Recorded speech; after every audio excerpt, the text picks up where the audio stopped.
Good afternoon and welcome to everyone. I'd like to warmly welcome all of you who here physically at IIEP here in the 16th arrondissement of Paris. And I'd also like to welcome our global online audience, which is joining us through the live streaming. Live streaming now is offered in English and French, and I want to remind all those here present that the entire proceedings are being simultaneously interpreted by our crack team of interpreters. Thank you very much in advance for your efforts. So before I introduce our speaker and our discussant today, I'd like to encourage everyone who's here physically present, our online audience, to please follow us on Twitter. We are at IIEP UNESCO, and the hashtag is Strategic Debate. But I also want to give everybody, the discussants, because I didn't write it down, what their Twitter accounts are. I'm at Sue Grant Lewis. Jordan, you are? Jordan Naidu. Jordan Naidu as spelled. And Dan, you are at, I had it a minute ago. Wagner. No, yeah. Wagner underscore Pan underscore UN. Is that it? Yes, underscore UN, yeah. Yeah. So Dan Wagner. So please do follow us. I'd like to now say a few words about the Strategic Debate series. Many of you have been following and participating in this series for a long time. It's existed for a long time, and I need to thank the leadership of my colleague, Michaela Martin, who does a fantastic job in organizing it, very, very strongly supported by Camila Petrakis. So each year, or in recent years, we've tried to have a theme to pull together the different elements of our Strategic Debate series. And in 2019, the theme is Breaking Barriers in Education. Today's debate is the second in the series under this theme. So I'll just frame this theme a little bit for you. 1 in 5 children between the ages of 6 and 17 is out of school. They're also out of work, I hope. Out of school, according to estimates from the UNESCO Institute for Statistics. In the world's poorest countries, the figure rises to 1 in 3. Furthermore, many of those who are in school are failing to learn the basics, with as many as 6 out of 10 children in primary and lower secondary school age not achieving minimal proficiency levels in mathematics and in reading. What will it take to remove all barriers and finally get all children and youth learning? What kinds of collaboration, innovation, and evidence-based planning and policymaking can finally open the door to equal opportunity and education for all? Today's speaker is very much focused on these issues, breaking down the barriers, particularly for those, as he refers to it, at the bottom of the pyramid. So it's a great pleasure to welcome Dan Wagner here today as our speaker, and our colleague Jordan Naidu as the discussant. Dan Wagner is a longtime friend of IIEP's. He spent time at IIEP, writing the 2003 publication, Smarter, Cheaper, Quicker. We've recently come out with another publication on learning at the bottom of the pyramid, coming out of our his University of Penn's March 2017 conference. And he will talk a lot about his newest book, which is Learning as Development. Dan is a professor of education at the University of Pennsylvania. He's the UNESCO chair in learning and literacy. So he is very much engaged with UNESCO, not just with UNESCO IIEP. He's the director of the International Literacy Institute, ILI, which was co-founded by UNESCO and the University of Pennsylvania. The founding director of the federally funded National Center on Adult Literacy and director of University of Pennsylvania's Graduate School of Education's International Education Development Program, or IEDP. Dr. Wagner received his doctorate in psychology from the University of Michigan and was a 2-year postdoctoral fellow at Harvard University, visiting fellow here at IIEP, as I mentioned, and a visiting fellow at the University of Geneva. He's also been a Fulbright scholar at the University of Paris. I think it's not too far to say he's a Francophile. He loves France. And yet he started his education in engineering at Cornell University. But he's been engaged in the developing world for a long time, having worked long ago in Peace Corps in Morocco. Dr. Wagner has extensive experience in national and international education issues. He's been an international development advisor to UNESCO, UNICEF, the World Bank, USAID, DFID, and many others. He is a fellow of the American Psychological Association, the American Anthropological Association, and the American Education Research Association. He's also served as chair of the Brookings Center, the Brookings Institute's Global Research Task Force on Learning, one of the two task forces that came out of the Global Compact on Learning. He was a recipient in 2014 of the UNESCO Confucius International Literacy Prize, of which he's very proud, rightly so. In 2017, he was appointed Special Advisor on Literacy to UNESCO's Director General. Today, we're working with Dan and his team at the University of Pennsylvania on taking forward this work on learning at the bottom of the pyramid. We have a new initiative called Learning at the Bottom of the Pyramid 2, and in which we're planning to revisit some of the science and metric issues that we looked at in 2017, but also addressing a number of the issues that we didn't give enough attention to, including politics, policy, teachers, internally displaced and refugees. I mean, there's several issues we'd like to address. But in addition, we want to take the best of the research and see how we can push it to inform policy and practice, which is really a new direction for this initiative. So I'm sure you're going to hear more about this initiative. Today we spent around 6 hours or so, 5-6 hours, thinking through some of the issues, and Dan may want to say a bit more during his talk. It's also a great pleasure to introduce the discussant, someone whom I have had the great pleasure of knowing for some time and working with and co-publishing with, Jordan Naidu. He is the director of the Division for Education 2030 Support and Coordination at UNESCO. And he has been there since 2015. Prior to joining UNESCO, or what I always think of UNESCO has made a really great catch in bringing Jordan to UNESCO because of the wealth of experience and knowledge that he has. From 2009 to 2015, he was the senior education advisor in UNICEF, doing all sorts of things, but he was particularly key in the consultations leading up to the definition of SDG 4, really leading the work on UNICEF's side and taking a huge load in ensuring that local, national, and regional voices were feeding into the process. Because as you know, SDG 4 followed a very different process than the design of EFA and MDGs particularly. Prior to his groundbreaking work at UNICEF, Jordan was Senior Director for Basic Education at Save the Children in the US from 2004 to 2009. He was leading their global team responsible for educational technical support worldwide and worldwide programming.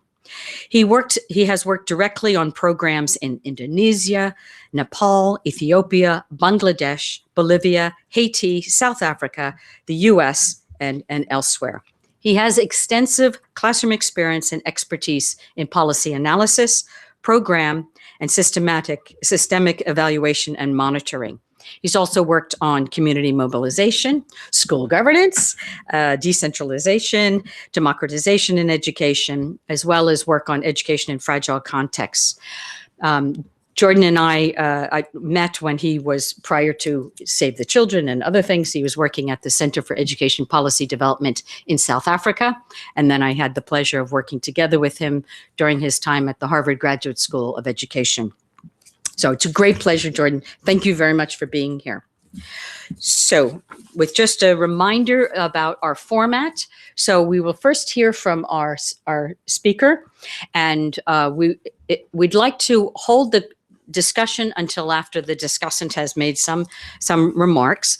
But please know that the audience online, you can send in your questions online through the chat section on the live stream link.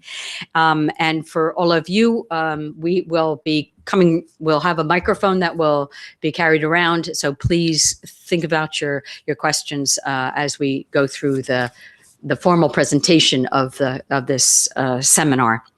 What else? We will be sure that we keep time for the discussion. We want to be sure that we hear from you and hear your reactions to what you're hearing. So it's a great pleasure. I turn the microphone over to Dan Wagner. Dan? Thank you, Sue. Thank you, IIEP and colleagues, for organizing. And I see I have been left alone at the table to defend myself. And I will try to do that. I also want to thank both our live streamers as well as real human beings who are here today. Thank you all for joining this strategic debate. I think it will be interesting, and I hope you will find it as well interesting. Sue Grant Lewis kindly mentioned my previous life here at IIEP. She did not say how long ago, but I'm not bashful. I will tell you, I just was doing the calculation 34 years ago when I was on my first sabbatical leave. I know I don't look old enough to be. I came here as a very young child, but I was here as a visiting fellow that long ago, and it is wonderful to see how IIEP has developed and carved an important place in not only the UN agencies, but also in the world of education. And so it's a particular pleasure to be back here again, which I have done numerous times. I haven't waited 34 years, just to say.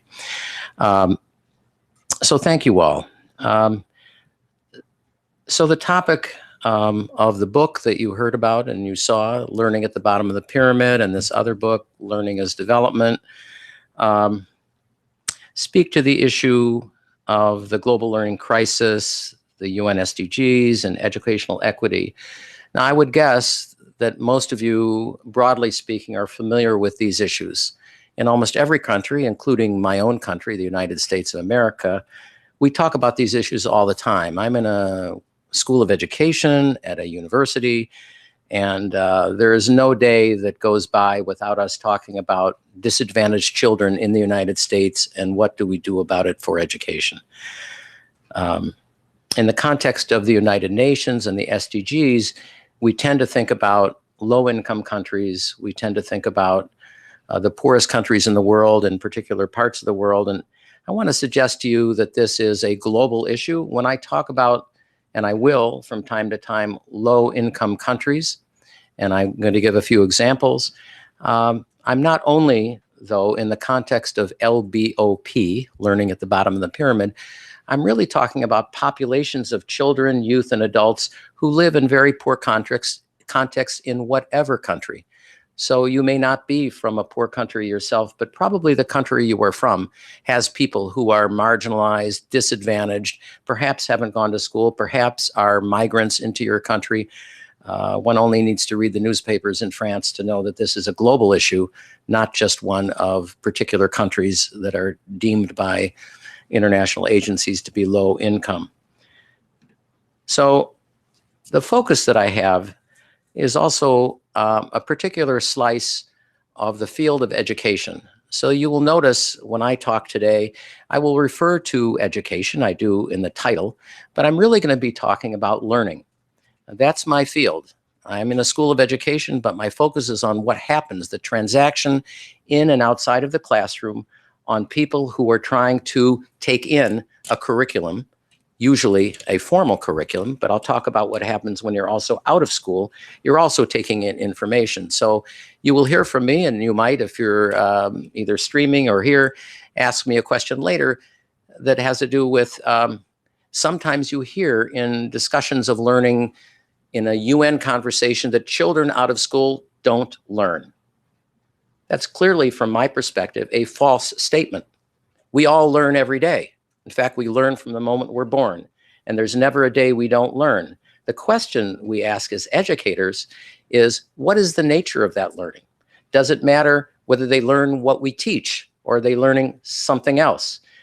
Another good question to ask later on in the discussion period might be, what about technology? I'm going to talk just a little bit about technology, but we know today that many children who go to school, including in this country, in my country, and probably in your countries, are doing a lot of learning using technology when they're not paying attention to the instruction in the classroom. They're doing Facebook. They're doing Snapchat. They're sending emails. Is that not learning? That's learning, and even that's literacy. But as educators, we often don't count that as part of the learned curriculum. So just to keep that in mind. So when we talk about learning, a lot of people talk about learning. There are posters, there are global reports, many different organizations are talking about learning in the context of the SDGs, which focus on learning. I'll get to that in just a moment. So we all are seeing skills gaps, learning, children who are not in school, and so forth. I'd like you to keep an eye on one particular case, and that's the case, a very typical one today, of a young girl I call Asiatu in my book. She's in rural Guinea. She sits toward the back of the class. When we think about statistics, and I'm going to be showing you a lot of statistics, I'd like you to keep in mind that there is this girl at the back of the class.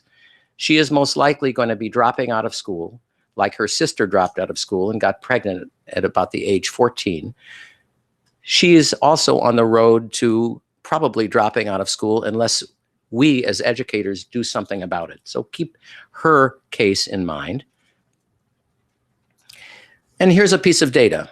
We have a lot of data today. I think it fits well with what one of Sue's remarks was earlier, of lots of kids who go to school and who don't learn much about the curriculum. In this particular slide, which is a well-known slide, it's a little bit dated now, but we have lots more recent information that show that large majorities of kids in the poorest countries are not learning how to read even one word by second grade, or can't read a sentence by the end of fifth grade in any language. Sometimes we as scholars like to say, well, it's just a question of mother tongue or an international language. It's not that simple. There are kids in many of these countries who are learning in their mother tongue who still don't learn how to read in the mother tongue. Now, there are some examples of countries and projects and initiatives that are making great progress. But on the whole, we have still what people call this learning crisis.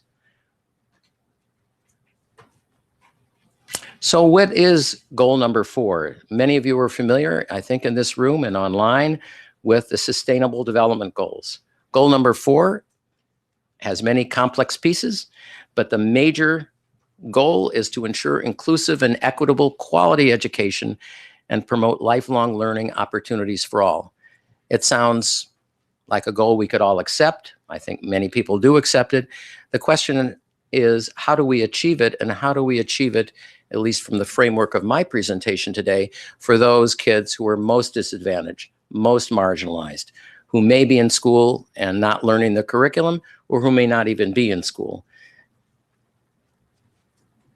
So when I use the term bottom of the pyramid, I don't want you to think that I'm referring to people who are in some other way bottom. This is not about creating an idea that other than that in the way that we think of economics in the world, or being advantaged versus disadvantaged, I'm referring to bottom of the pyramid as those people who are, and those children who are most likely to be in the least good schools, who are likely to be in rural communities, who are likely to have teachers who are inadequately trained or hardly trained at all, who have parents who have never gone to school and are either low literate or illiterate, and especially these days to children who are from ethno-linguistic minorities who may actually have moved to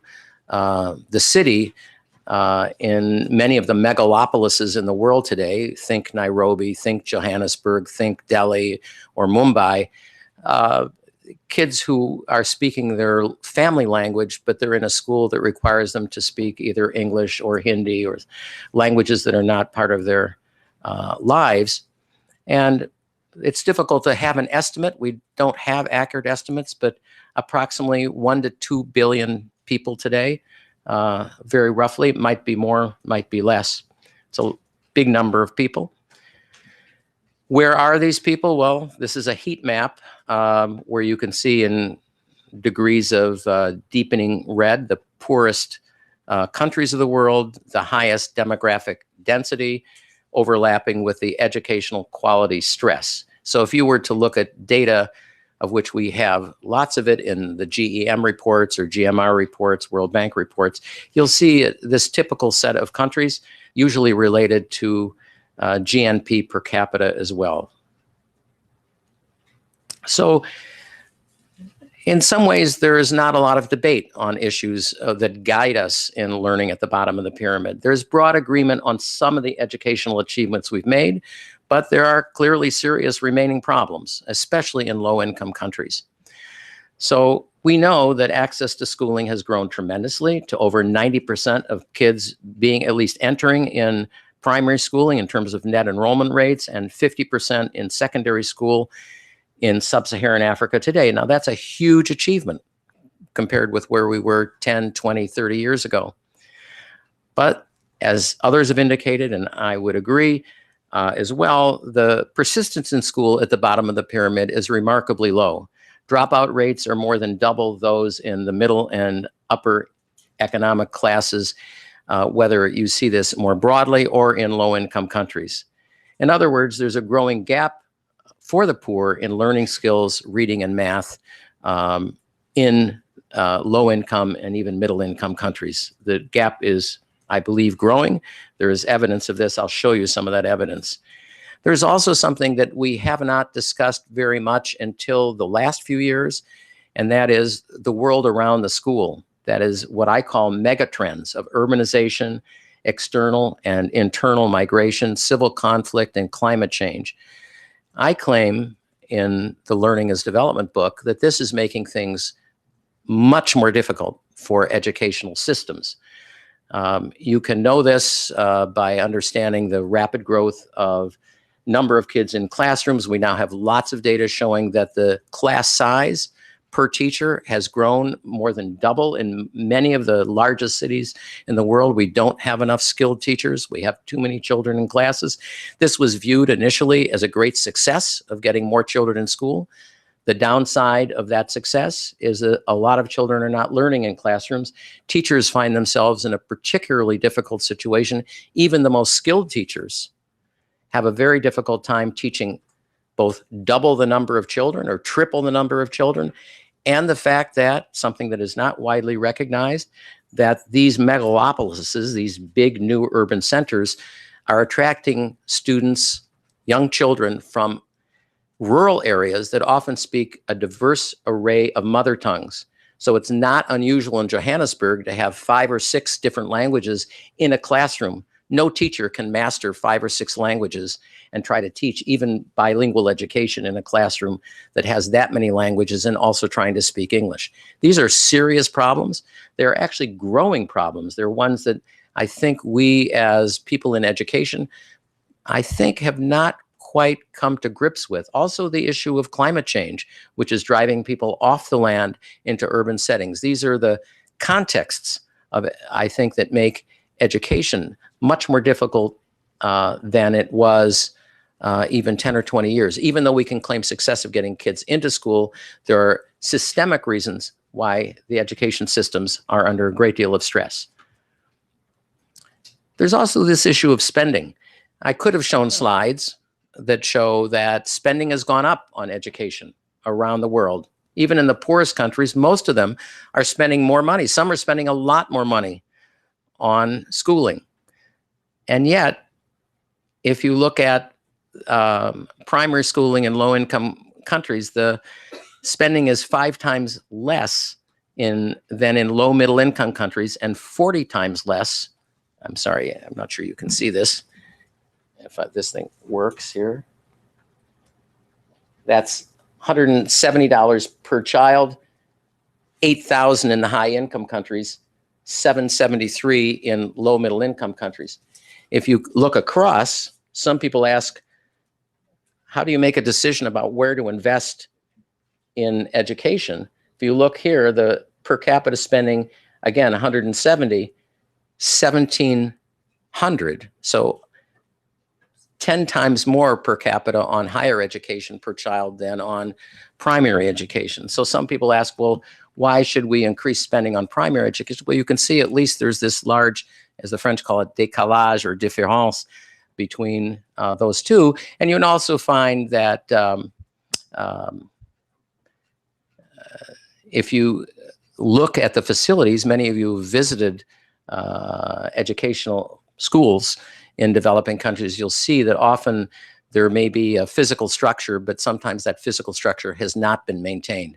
In fact, it's often not been maintained in the poorest parts of countries. So that's the life that children face. So what are the obstacles for us in achieving SDG 4? There are a lot of ways of looking at this issue. I'm going to present to you the learning side. There are other conversations that are more about the economics, but I'm going to suggest that there are several things that have been difficult for us that are obstacles for taking a learning approach to the bottom of the pyramid. One is, and this might surprise you, the first point is that learning research, basic and applied, has tended to be biased by Western models and insufficiently focused on the BOP. Now, it might surprise you given, in a way, that we tend to think when we open textbooks on the psychology of learning that that's the truth, that that's what should apply to all children everywhere. It turns out, as you will see in the slides that follow, that there's a remarkable dearth, that is, lack of information on how children learn at the bottom of the pyramid across the world. I'm going to try to suggest to you why that is so. Secondly, learning measurement, a topic that is a very present topic today. Many international organizations focus on new tools for learning measurement. It's a key part of the SDGs, have tended to focus on the international comparability or reliability of learning and on national averages rather than on what I call local validity. And you'll hear from me that local validity is very important if we're going to focus at the bottom of the pyramid and on ethno-linguistic minorities. Turns out these are somewhat contradictory approaches to how we look at learning. And finally, there's this notion that I call learning equity. Narrowing the gap between the haves and the have-nots has not been central to national educational planning. And there are reasons for this. It makes sense that, as some people say, ministers of education often look, as they're part of the government, to where the votes are. The votes are usually people who reasonably well educated, living in the city, have access to being citizens and voting. People who are marginalized, who live in the countryside, who may not have literate parents, or you may not be literate yourself, tend to not vote as much. So there's an issue about whether we can come up with national level policies that incentivize ministers to look at learning equity. And that's actually a piece that's part of our new initiative with IIEP that Sue Grant-Lewis mentioned. So one point I want to make that relates to learning. So let me just tell you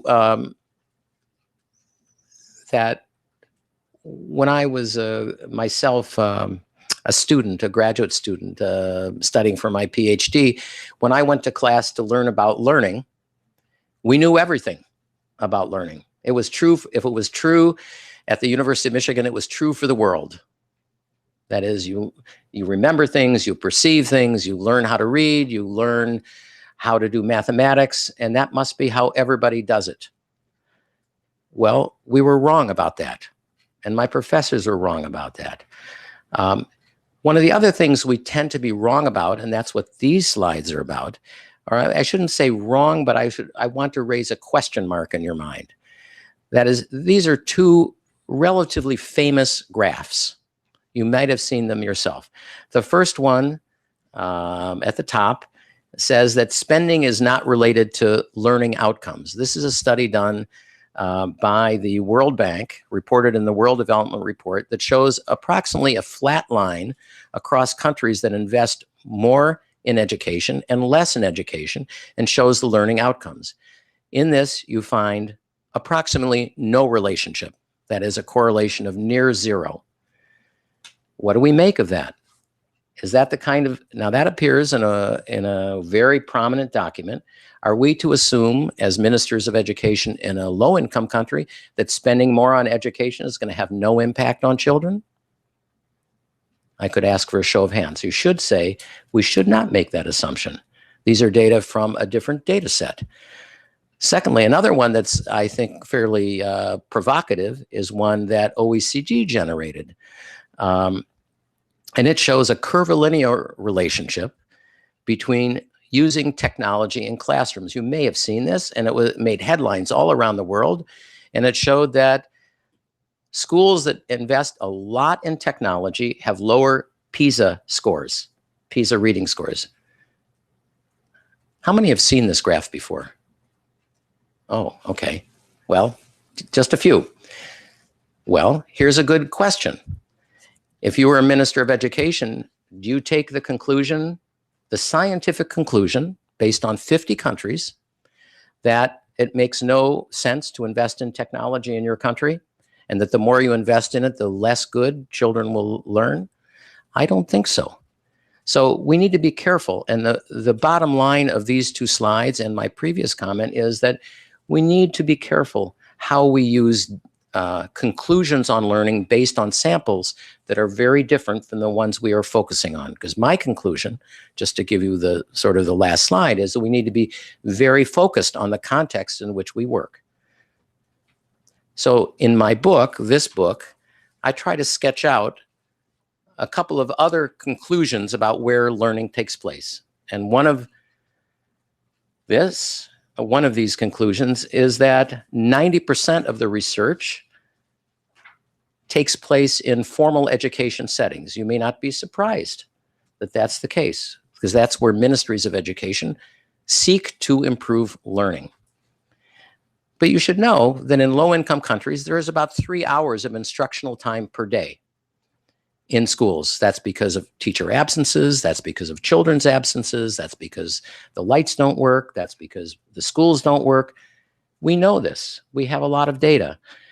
What does this mean? It means that we have not focused on informal learning. We have not focused on less structured schooling that is inside schools, such as talking with your peers or looking at your smartphone.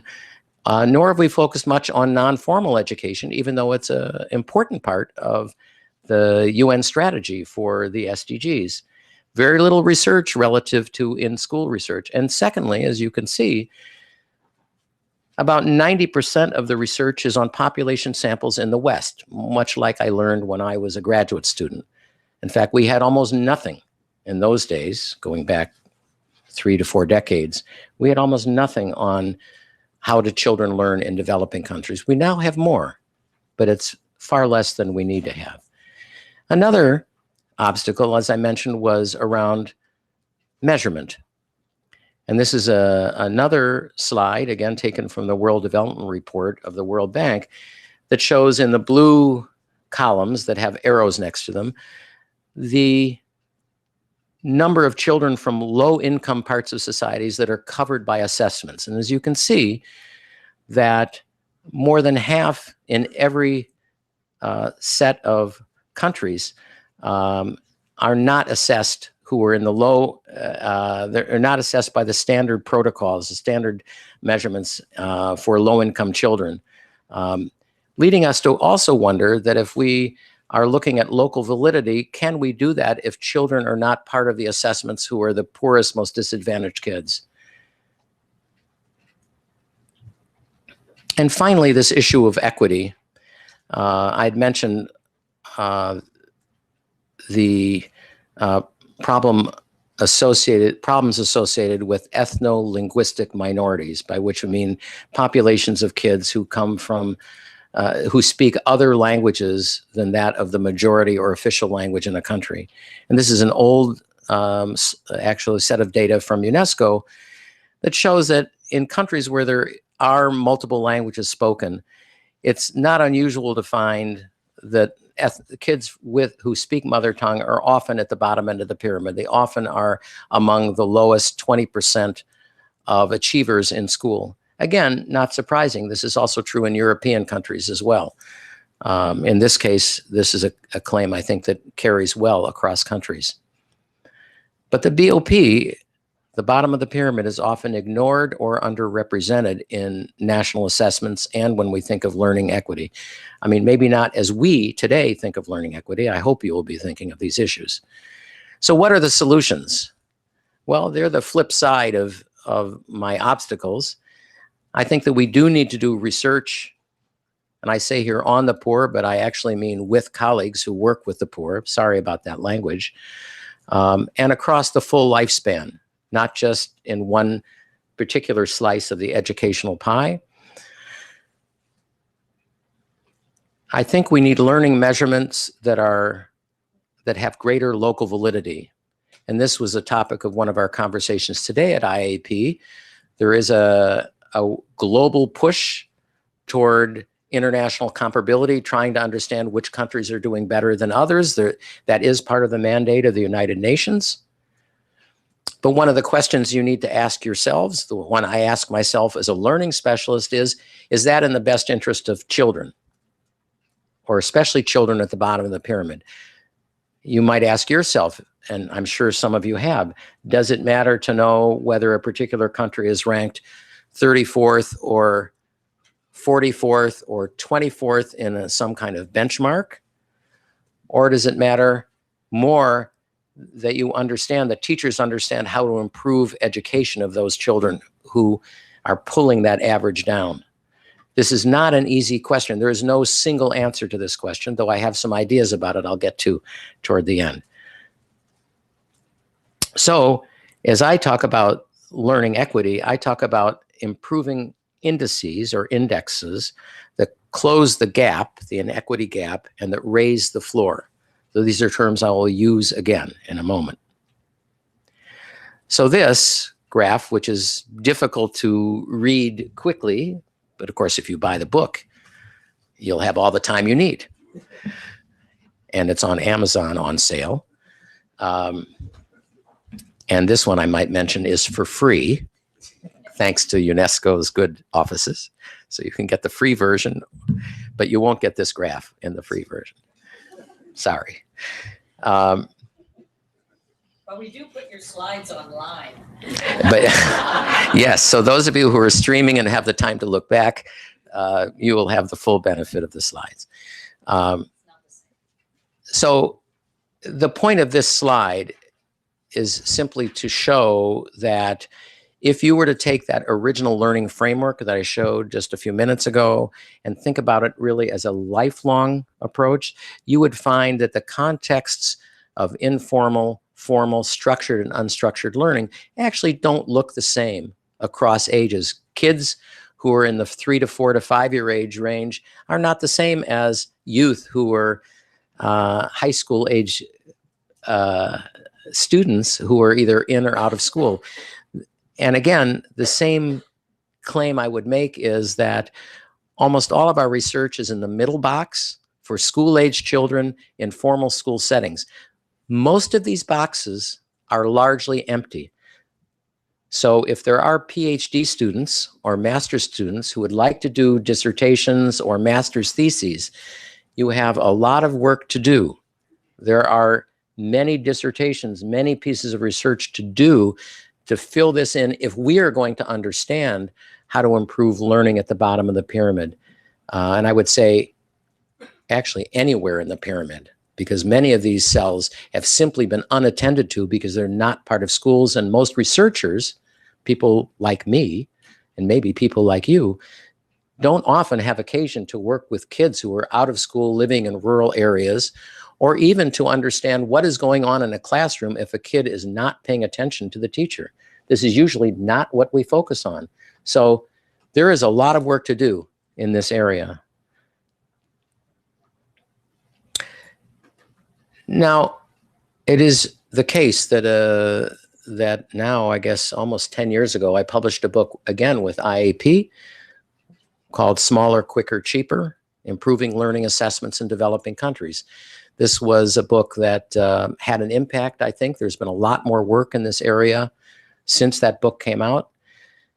Nonetheless, we're still in an interesting situation today where the large majority of resources in the world of measurement and assessment of children's learning goes into, especially in the global framework, and when we're dealing with low-income countries, is going into international or regional comparable assessments.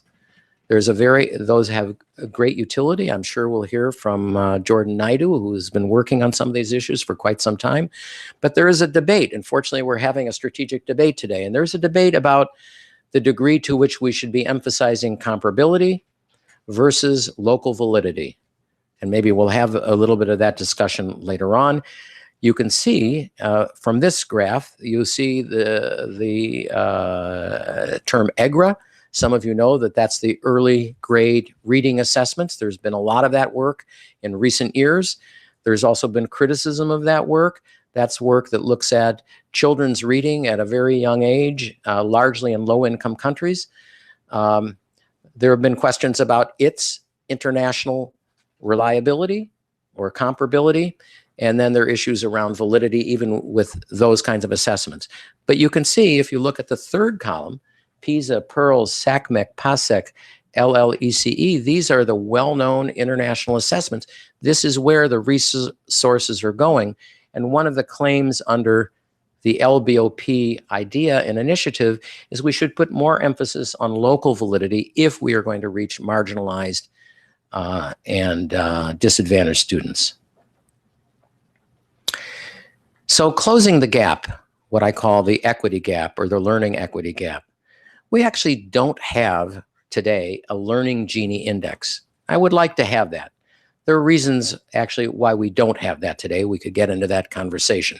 But there is a schooling Gini index. It was developed by the World Bank 10 years ago, and it provides us with some interesting information.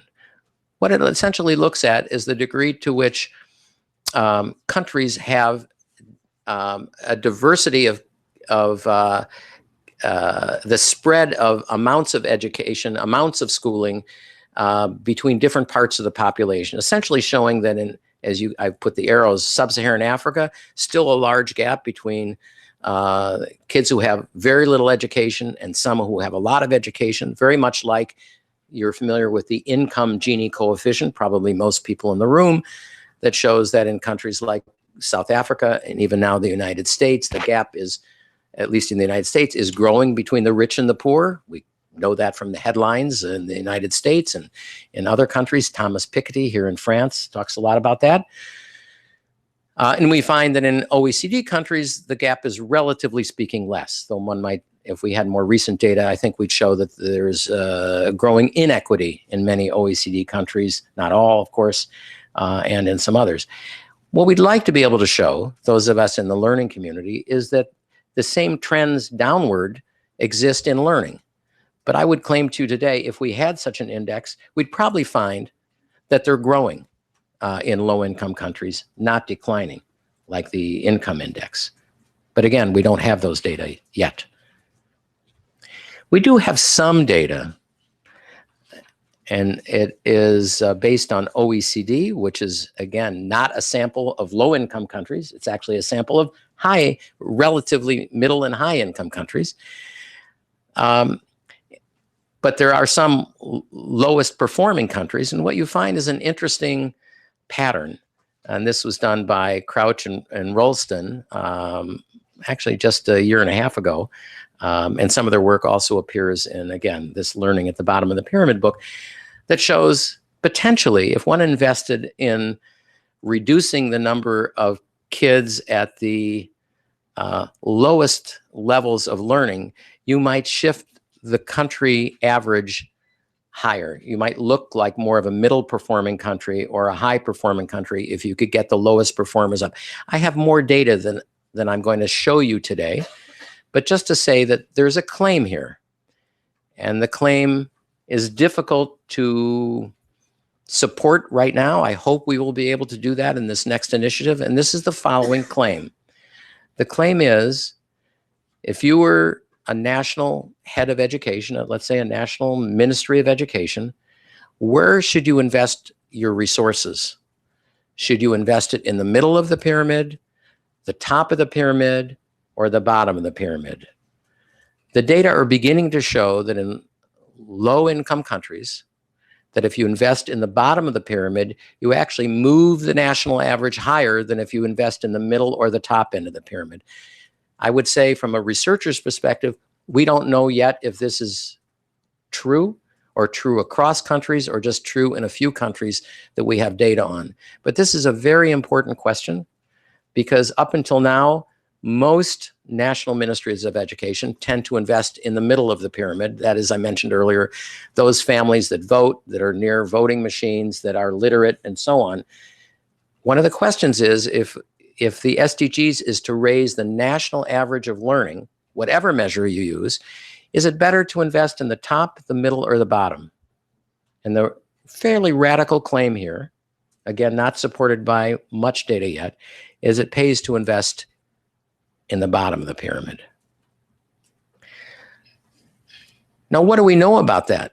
In fact, we have lots of data that suggests that factors like health or parental education or speaking the national language or even access to technology, interventions that show huge gains from the bottom of the pyramid and up with the right kind of interventions.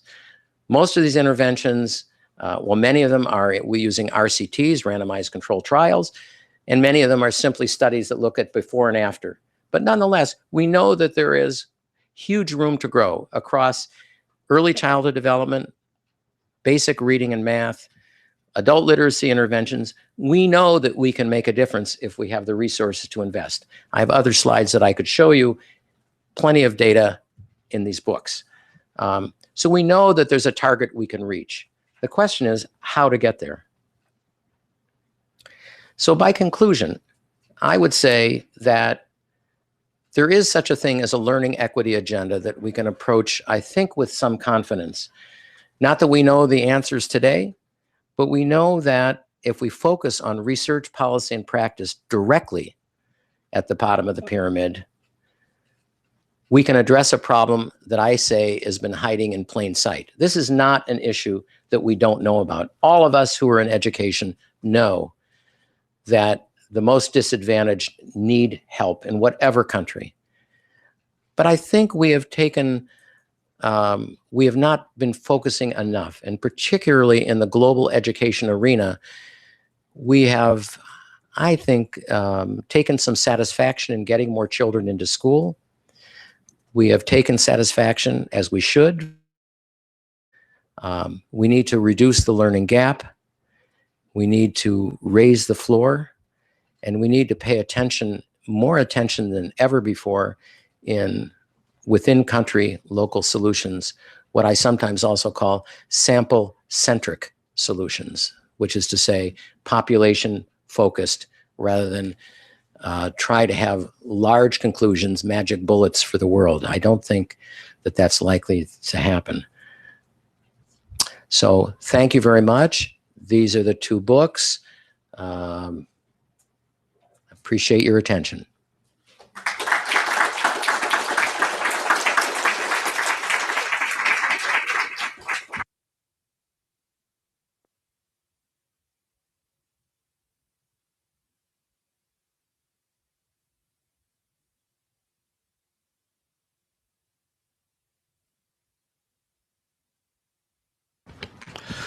Thank you very much, Dan. That was quite interesting and stimulating. I want to preface my comments a little in that I'm going to comment a bit both in terms of what Dan presented, but also referring a little bit to some of the issues raised throughout the book. So, and some of what I may say, Dan may have already covered in a way that already presents a different view from my reading of what was presented in the book. And the second point to make is that some of the issues I raise, Sue Grant-Lewis already referred to some of the issues that will be picked up in the project that follows the book. So a lot of what I may speak about actually may refer to political economy questions, which I think is quite absent in some senses in this book. And then just to say one more thing, I am going to be fairly provocative with regard to the use of the term bottom of the pyramid. And like Dan, I was a visiting fellow here at IIEP, but not 34 years ago. I am as old, though, 15 years ago. Firstly, just to say, I think Dan's presentation, the publication, are really timely. In all of the discussions and consultations around SDG 4, we have kind of highlighted all three of the issues raised. Quality, learning outcomes, and in particular, that these quality cannot be without both equity and learning. So I think that's really something that's an issue that has to be addressed. You know, the recent, it's not so recent anymore, the global education meeting in Brussels in December highlighted these issues as well. And going forward, the submission from the steering committee that will go to the high-level panel review in July makes very many of the same points. And some of the policy recommendations are similar. They highlight the issues of learning, quality, and equity. And in affirming that education has the potential to be a great equalizer in society, transforming life's chances and national progress towards sustainable development, it notes that many of the current education systems face quality challenge and often replicate or exacerbate existing social inequalities. And I think that's the real important point about trying to address the issues in a much more targeted, direct way. Because as Dan made the point, and I will note this further, the issue of just working on averages just does not work. So in that we agree totally. I think one of the things that I have to make the point already is that perhaps another limitation is, as we know through the HLPF process and the SDGs, we have to look at addressing learning in a much more integrated fashion, looking across other social sectors, looking across the goals. So, for example, in the HLPF review for this year, we are asked specifically to look at the issue of both quality and equity, not just in relation to SDG 4, but how it interfaces with Goal 10, in order to reduce inequality within and among countries. It also calls for the strengthening the links between education, training, skills development, the issue of SDG 8 and work, the access to decent work. And I think perhaps in our context, given Dan's reference to the increasing crisis, both in terms of conflict, refugees, and so on, Goal 16 in terms of achieving peaceful, inclusive and just society. So I think, having said all of that, I think it is most relevant that we are having this discussion and looking at both the analysis of the data, but also policy interventions to address equity and learning quality that focus not just on the average performance of either within countries or across countries. And I think this is a critical point that we need more discussions on. And I think the focus on the bottom of the pyramid appears to offer some promise towards addressing this intractable challenge of just focusing on averages. So, but I will come back to that. The next point, and I think Dan made this quite clear in the way the bottom of the pyramid is being used, not in terms of a deficit model and so on, but I would still like to take the book to task and Dan on that. as the book makes out, the bottom of the pyramid comes from Prahlad's use of it in 2005, specifically in terms of the poorest, and it does make the point that the bottom of the pyramid is a vast segment in excess of about 4 billion of the world's poorest citizens, constituting an invisible and unserved market blocked by challenging barriers that prevent them from realizing their human potential for their own benefit, those of their families, and that of societies at large. I think no matter what we feel, and I have some uneasiness with the term, what for me is the value of it, and this is the point that Prahlad makes, is that it enables us to reconsider and change long-held beliefs, assumptions, and ideologies. So even with some question about it kind of connotating issues of deficiency, I think it does still have value. But I would still say I am uncomfortable with the term. And, drawing on Collier, who in fact actually uses the word bottom billion, and I think my colleagues in the World Bank won't like me referring to this, but he refers to human capital as being one of the ugliest terms in economics. And in some ways, I think, for me, we can put bottom of the pyramid in the same basket. And I'm sure we can debate that further.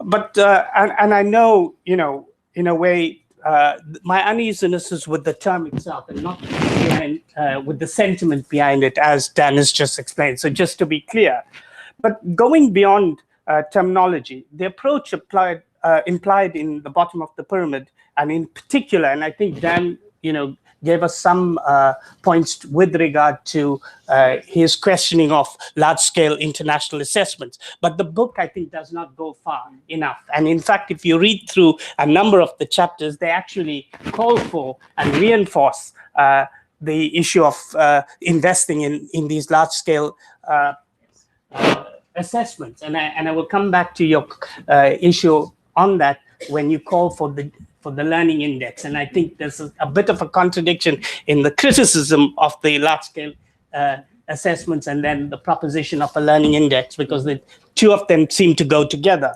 And I think what I want to really point out is, no matter how we view the large-scale assessments, the whole question of standardized testing, in a way, is at the heart of the issue in relation to equity. And I think the recent blog by Mehta from the Harvard School of Education in relation to the US is very insightful, because he poses the use of the focus on equity in the US context and the use of No Child Left Behind really as a conservative force rather than a liberating force, and actually being counterproductive to equity rather than advancing equity. And I think that's really something we should take into account in the discussions on bottom of the pyramid. I just want to quote something that he says. He argues that US efforts to close achievement gaps, as in practice, double down on the century-old industrial model of schooling, teaching as transmission, batch processing of students, conventional assessments, tracking and leveling, and all of the rest. He suggests rather a liberation approach in which equity is a lens, a way of seeing how power is distributed, whose voices are being heard, and whose ideas are represented, and whose interests are being served. And I think in the whole discussion on learning and assessment, we really have to consider this. Otherwise, we, I think, actually caught the danger of reinforcing inequities. A big part of the problem, according to Mehta, and this is, I think, the heart of the problem, is that in most of the equity efforts, we've relied on what he calls satellite data, test score data, rather than on street data, the lived experience of students and teachers in schools and in other learning environments. And I think this is something that, in a way, is touched on, but very peripherally in this book, and which you did talk about, in a way, a number of the context of learning that are outside of the school. And for me, one of the problems with the book in a collection of this sort is that it sometimes comes back to representation of different views without tying in the narrative together, because in a way, one of the opening chapters by Schmelkes does actually make a serious point about reconsidering how we view curriculum, how we view the learning process, and looking at it, I think, beyond schooling. But as the narrative develops, different positions are presented that don't capture that enough. But to be also recognizing that latterly in the book, 2 chapters by Maddox and Benevot would actually focus on the importance of ethnographic research, really does come back to that issue. So I think the problem here is, in a way, how to capture it in a much more holistic way. So I think part of it, I'm gladdened by the fact that you will have a follow-up project that goes into some of these issues. I will come back.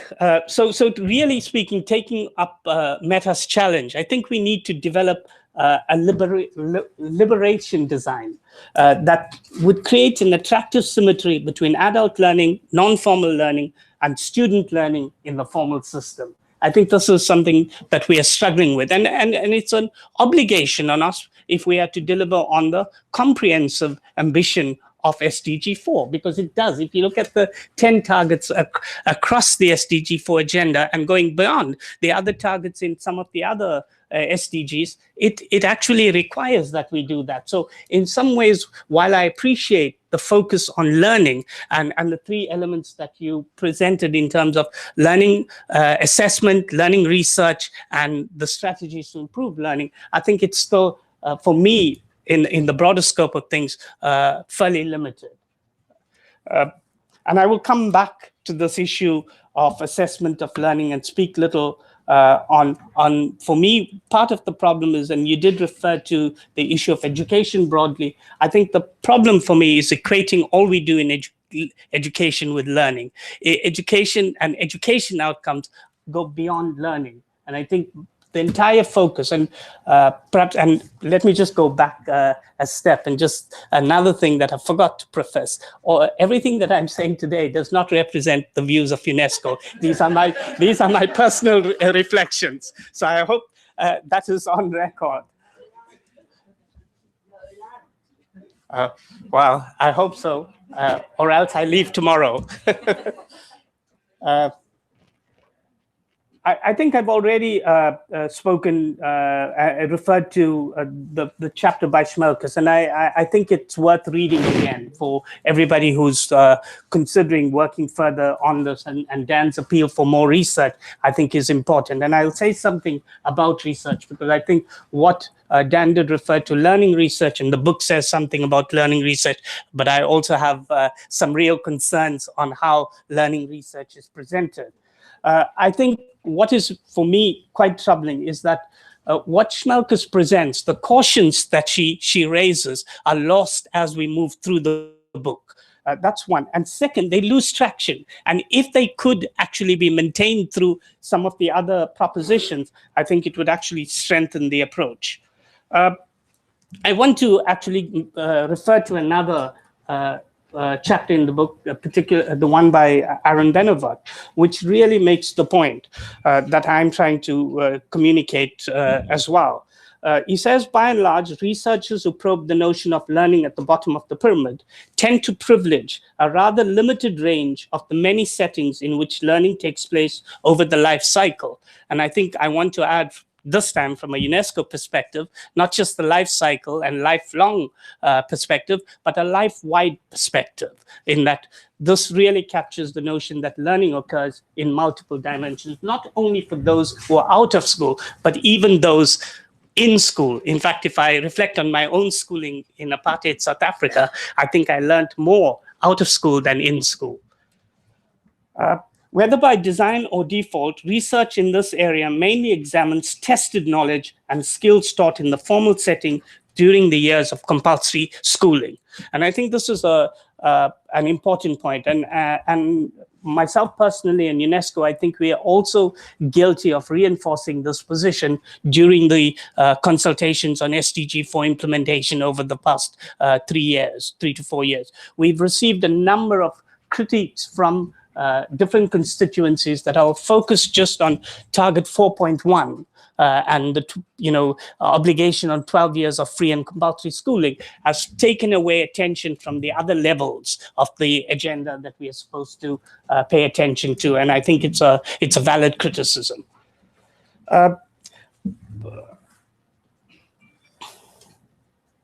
I think I want to say 1 or 2 points, and again drawing on the issues raised by Schmelkes, and I think Dan's 4 figures of really pointing out to the fact that learning does not take place in the classroom or in the school alone, and we really have to consider it outside. I think part of the problem of not being able to expand our focus in a way that both recognizes the need for testing. I'm not saying we shouldn't be doing testing, both formative testing at the level of the classroom and systemic testing, whether they are international, national-based testing, they have a place in our attempts to formulate better policy that can be translated into practice. I think Sue will recall a book we often shared from a long time ago by Meg Sutton, Policy is Practice. I think we forget that. No matter how well we design policies based on international assessment, national assessment, they get implemented, transformed, and made at the chalk phase or at the learning phase. So I think that's something we should think about. Part of the problem, I think, that I have with the book is that it still comes across as a very technicist approach to improving learning. And this is, something that's fundamentally been wrong about what we have been doing in education over the number of years. We can be critical of the World Bank for promoting that approach, but we are party to that approach in many of the things we do. So that for me is this technicized approach to learning and to the curriculum has actually been reinforcing ideals such as competency-based testing, objective management, and an emphasis on assessment and evaluation techniques rather than what is the purpose of such evaluations and how they can be used in a constructive way to improve the learning and teaching process, including outcomes, not just limited to the classroom, but outcomes for empowerment. I think this is something we need to pay much more attention to. And I think, I just want to refer to Ted Aoki's work. It's a Canadian educationist who did a lot of work on curriculum over the years, but he had a seminal work around 2005 that furthered this notion of the lived curriculum. I remember even my own postgraduate work in the late 70s, early 80s, we spoke a lot about the lived curriculum, about learning outside the classroom, and somehow the other going through, the vagaries of the effective school movement and the school improvement movement and all of the narrowing that we now see, this idea of curriculum being far more than what happens beyond the classroom is lost. And he really reminds us that we need a multifocal perspective. And I think this is part of the problem. And in terms of his multifocal perspective, he talks about integrating 3 perspectives. 1, an empirical analytical perspective, which we often associate much more with the scientific approach. 2, a situational imperative interpretive perspective, and 3, a critical theoretical perspective. For me, one of the problems, both with the way curriculum is dealt with within the context of this book, but the whole learning discussion, is that it sticks very much with the first perspective. It's still very much concerned with the scientific domain alone, without considering the others. And I'm glad, Dan, that you did speak to the importance of context, the importance of the local, which in a way I think is referred to in the book. It's done in a very cursory fashion. So I'm really glad that you, at this point, are bringing back those issues to be considered. I think one of the other issues in terms of the whole approach, the bottom of the pyramid, is that with regard to the out-of-school population, the 69 million, and I think we have to recognize that those numbers are highly concentrated in a few countries. I think India accounts for almost half of them. So it's also a question when we're talking about the out-of-school population. I think we have to kind of disaggregate how we approach that issue with some of the issues with regard to those who are in school and not learning, even though I made the point that everything's connected. I want to come back to this question of learning research. I'm not sure you did refer to it in one slide: learning research, learning measurement, and the third category. But my problem, particularly in the book, is that learning research very much is linked. Research is seen again in the context of the standardized assessments, whether they, not necessarily the cognitive assessments, but they seem very much in line with, as PISA develops its context questionnaire and so on. I think we really have to broaden the concept of how we are defining learning research. And what I think is really important, and going back to McGinn and Rima's book around research in education, it's pretty old now, but a point that they make that is really important, as we are still in the tendency of prescribing global solutions, even though I know Dan did really emphasize the importance of the local. I think there's some kind of underlying assumption that there's a universal truth with regard to how we can improve learning. I think we have to recognize that changing the outcomes of education and really making it education for all will recognize that truth can be temporal when we're talking about learning. And I think that's a really important point. The second point, I think, in terms of the research, and I don't know whether it was a slip of the tongue or the slip of the slide, in terms of research on and research with. Yeah. I think that's a real important distinction, and I'm glad you were able to clarify that here. And I would go a bit further, not just research with, but research by those who are actually doing the learning and doing the teaching. I think this is it's a critical point. I did not share many good discussions with Ward Enneferth, but I know many years ago, he did do a really good piece of work on teachers as researchers. There's a study done in the context of work by ADEA in 4 countries. And I think we don't do enough of that. Teachers are, as Sue pointed out, and I think Dan said, we've had a lot of discussion in the SDG context over the last 3 or 4 years that we cannot attempt any change without putting teachers at the center of that process. And not just asking teachers to do such things differently, but they have to be part of how we define what needs to be done differently. So I think this is, and to go to a lot of the work on the qualitative research, and perhaps to quote Guba and Lincoln, we have to recognize that the constructed nature of findings. Many of the research that we are doing in learning are external.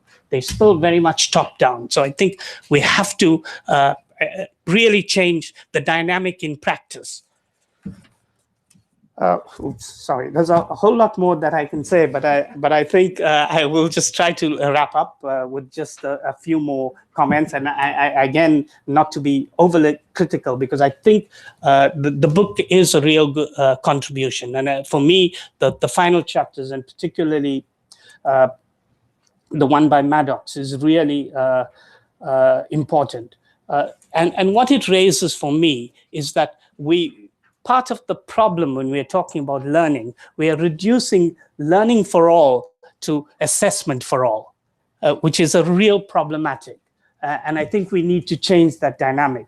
And even if we accept, and I as a former teacher and working in education, do accept that we do need assessment. We need multiple forms of assessment that are relevant and appropriate to the purpose of the assessment.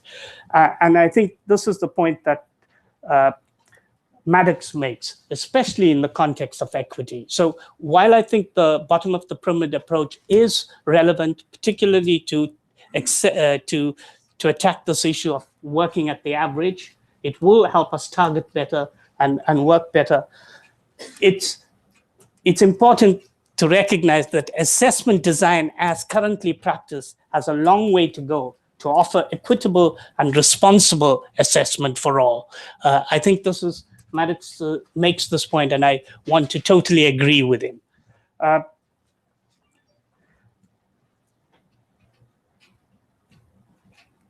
I think to go back to Aaron's Benevit's point, another particular challenge is that the challenges in low-income countries are really about, as the book makes out, is about ensuring that those who are most marginalized get the same opportunities to progress as those who are more advantaged. And we know, and I agree with the analysis, that the way systems are set up, they privilege those that are already privileged, even in the high-income countries.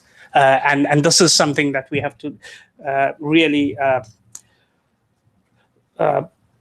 address. But Aaron makes the point that we have to relook at this notion of the bottom of the pyramid, because sometimes the way we approach it may actually obscure rather than illuminate some of the challenges we face in trying to ensure more access for those that are most marginalized. So while the whole model itself is very, I think, how should I put it, attractive, we do need to recognize that there could be some unintended consequences. And perhaps there may be dangers if we don't mitigate its application in exacerbating some of the inequities.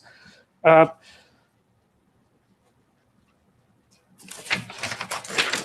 think perhaps to make one last statement, and then perhaps there'll be an opportunity to explain some of my positions better in the question and discussion time. We worked on a project when Adea was located at IIEP on improvement of learning with Adrian Vespu and others in 2005. And in that volume of work, I'm not sure, I think Dan may have contributed in that book. It makes an important point about quality improvement. And I think this movement away from talking about quality and only talking about learning has been a real narrowing of our approach to education change. It says that quality improvement is a process that lives or dies in the classroom through varied instructional and assessment strategies, and teachers are at the heart of this process. And I think we have to recall that. It's extremely important, because in a sense, some of the most recent discussion, and I want to be a bit accusatory, I think the Education Commission's Learning Generation Report and the focus on learning crisis and the World Bank's World Development Report have contributed to that narrowing rather than widening the approaches that are needed. And then a final point, and Sue will remember this as well. I want to, Dan referred rightly so to the enormous challenges. The challenges are enormous. We do have to have some focus, but we should not lose the bigger picture. Because education is not just about what happens in the school. We can do everything to change circumstances within the school with teacher training, with all sorts of, we know 40 or 50.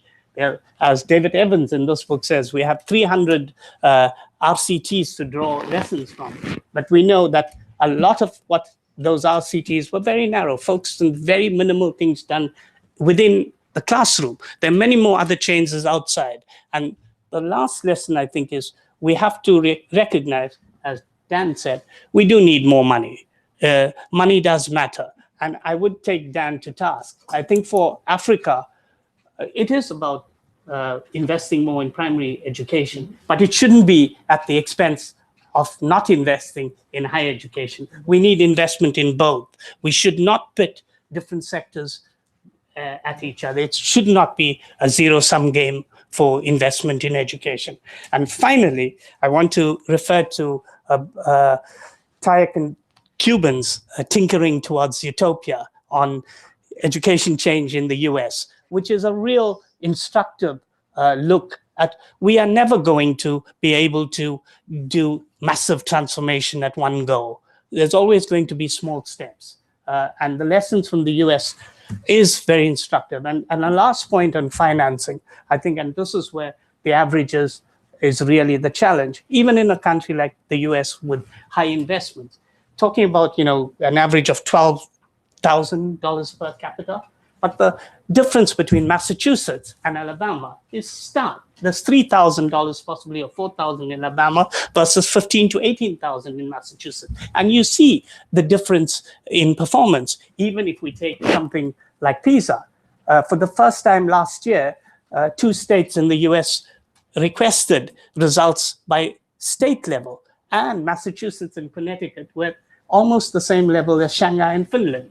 So this tells you something, even though I owe no stock by those assessments. Thank you very much.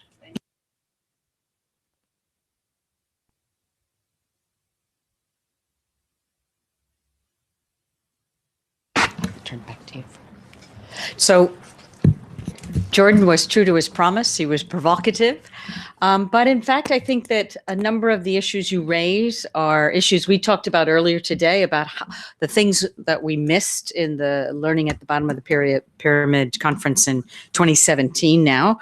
But I think I certainly appreciate being reminded of what's really central, and helping to keep us honest. But I want to give Dan an opportunity to respond to these comments before we open up to the floor. Dan, go ahead. Thanks, Sue, and thank you very much, Jordan, for the close reading and the provocative comments.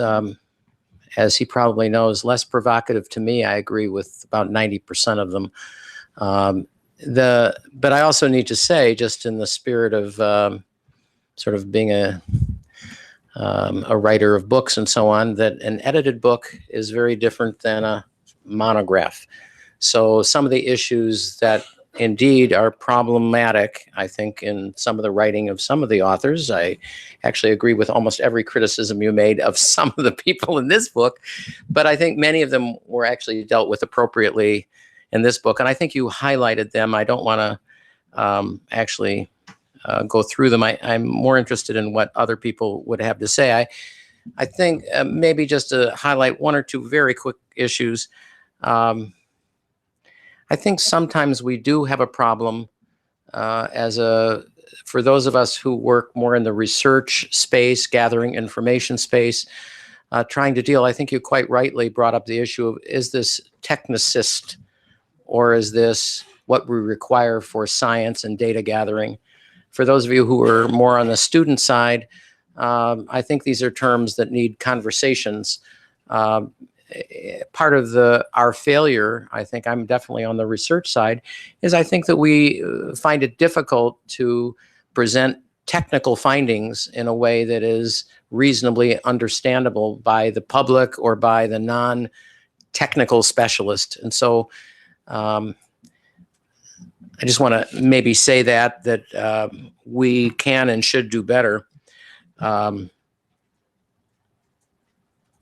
agree completely with the idea, although I didn't have time to talk about it, about who engages in the kind of research. We did spend a number of hours with Sue and others here at IIEP and colleagues today talking about research ownership and the importance of having buy-in from the people who also will be the recipients of the kind of research we gather, including teachers, of course. And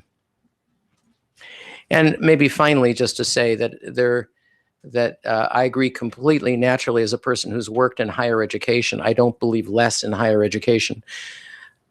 I presented those data simply to show that there really is, if we're going to try to make a difference, in my examples of how we make a difference in the primary school arena with the crisis that we're already in, I agree with you that we tend to make a lot of hype out of learning crisis, but the fact is that there is a systemic crisis, and we may look at it in different ways, but we need all of your help, both here and streaming, to pay attention to that. It is, you're right, not a zero-sum game, but it is important that we pay attention to where resources go, and I think we can and we should do better, and I think we have ways forward. And broadly, actually, I think we mainly agree with each other on most of the main issues. So I think we should open it up to people here and online. Thank you again. Yeah. Thank you very much. And thank you also, Jordan, for, as he said, this is quite an unfair assignment. 2 books. and I had to read one last night. One last night. So thank you very much for taking this responsibility extremely seriously and stimulating our thinking. So the floor is open. Please raise your hand, and my colleague here will bring some microphones around. We have Sonia, and if I can ask that you introduce yourself before you ask your question. So Sonia, you had your hand up. Thanks. I just want to make a quick comment. Thank you very much for the very great debate, actually. Both comments from both Jordan and Dan were excellent. I just want to make a point about, Jordan, you brought up something about using the word learning and that it's sort of narrowing down the focus, and you would have preferred the word quality, or using the word learning kind of puts quality in the background. I kind of see learning as broader than just what's happening in a classroom, because as human beings, cognitively, we're always learning, whether we're in the classroom or outside of the classroom. And I think the comments that you agree, like you said, you agree on 90%. So I think the comments you agree with each other very much, despite the use of the word learning, because whether we're inside or outside of the classroom, we are continually learning. What we just have to figure out is how to improve learning for a certain subpopulation of students who aren't necessarily in a structured classroom like the rest of the world. Can we take two questions and then we'll come back? I'm going to, between this one, Harman had his hand up. And while we move over with the microphone, I'm going to ask a question from an online listener. So this is Murakai from Kenya. How do we shift emphasis from exams to assessment? In many developing countries, the focus of the education system is on examinations, which are meant to filter learners. So it's a selection mechanism. Thank you. It's the mic. Herman? I'm Herman Vargas. I work here at IIEP. As I understand it, there's this tension, this constant balance that needs to be determined between global approaches and local solutions, right? But since IIEP works as an international institute that goes abroad to countries and tries to give advice and to work with local officials to develop solutions in many aspects of the education agenda, then how do you propose that we find that balance between experts coming from abroad to give recommendations and propose solutions to either national contexts or really local and specific problems, and at the same time how to create knowledge for all of us to share that comes from very specific circumstances in very specific countries? How do we find that balance as experts that go into the field? Thank you. Let's stop there and give you a chance to address these questions. I'd like to start with the last question. As somebody once said who had this kind of question asked, how do you find the balance with difficulty? Because you're right, it is an issue of balance. And I think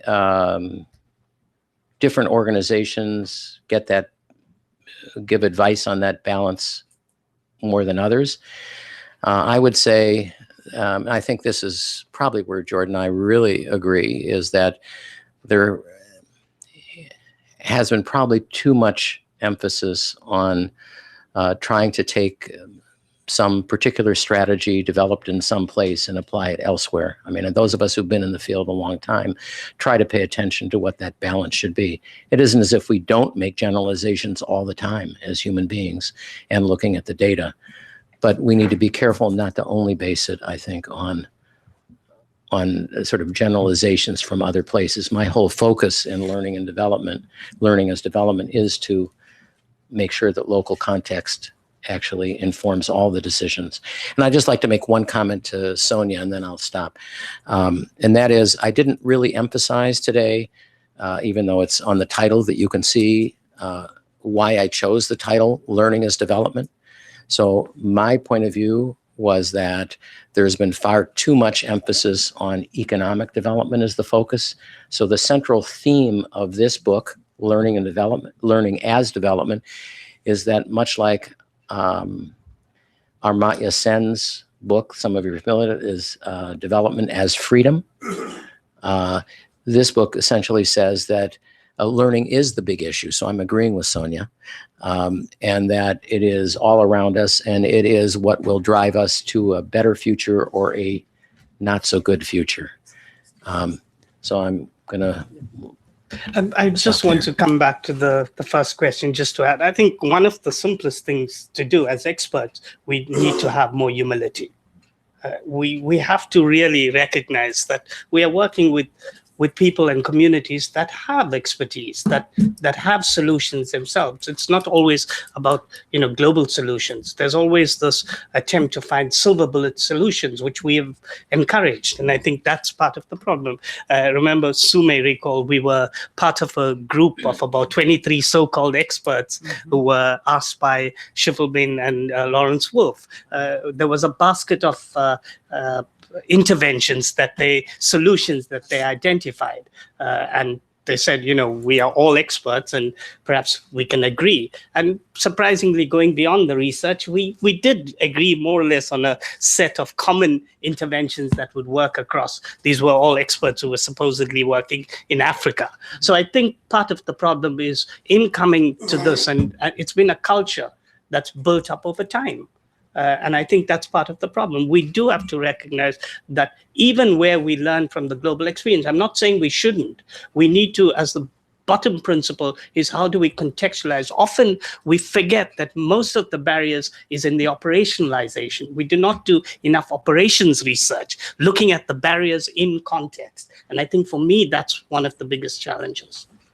That's the first point. In terms of, I won't say anything to Sonia's question. The question of exams, this is an ongoing issue. I know I came out of a system where if you did not matriculate, it really defined your life chances. And I think that's still very much the case in many countries, both in the East and in Africa. So, I looked back at one of Dan's slides. In one of those boxes, there was the word tutoring. The amount. And so when we talk about even the investment in education, we are often not counting in some of those figures household investment. In many cases, the household investments and tutoring, our colleague from Hong Kong, the former director, Mark Bray, has done a lot of work on that. And I think we need to factor that in. So the question is, again, I think that the change, the shift from, purely a focus on exams to assessment in a more synthetic way will require, partly it's us as advisors, but it's political. It's I think on the UN system, we need to engage in much more political advocacy in a way that compels governments to listen. I don't know how it's possible, but perhaps it's civil action at the local level that can really make the difference in changing that dynamic. Otherwise, exams are here to stay, and the standardized test movement has actually reinforced rather than broken the exam cycle. Yeah, indeed.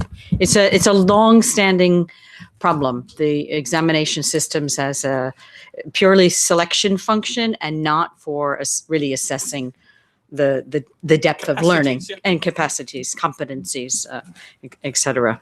So I'm afraid, Mukurai, we haven't got the one-sentence solution for you. We're open for more questions over here. And then we've got 1, 2, 3. So keep your hands up so that my colleague can see you when the question finishes. Oh, and for French, could we have somebody bring up a couple of headphones from the back for French? Yes. Okay, I see you. Thank you. I have a comment and a question. My comment is about the relationship between the the performance of students and the use of technology that you refer to the work of the OECD, which seems to be counterintuitive, but in fact is not that counterintuitive if you think that it's not the marginal